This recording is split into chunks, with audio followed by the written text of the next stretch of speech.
Kaphung eina kongrei kongra long tai Ngài li zang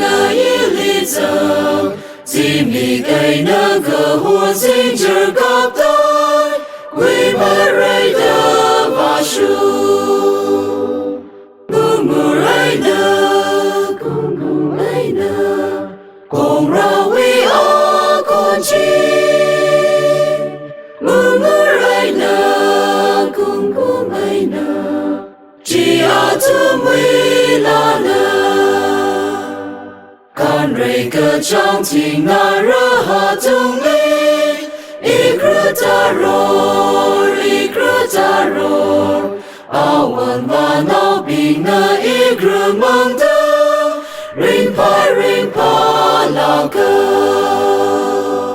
Ngur eina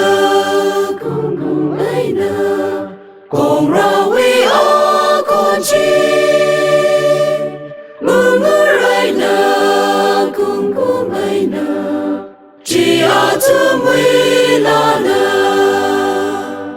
Kongra eina zing chờ li sao mây đất Nơ li long tai, nơ li gặp tai Mang la we so cơ mi nơ li ta shung Nơ li ta shung Ngur eina kongra we a con chi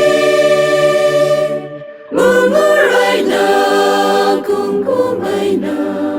Chi a tu mui la na Tơ ka ta zing chờ ka ta sa da La sa li lu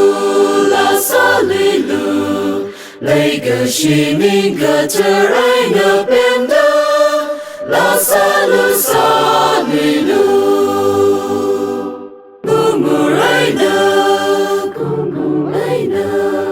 kongra we a con chi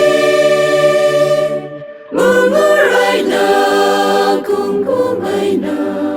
Chi a tu mui la na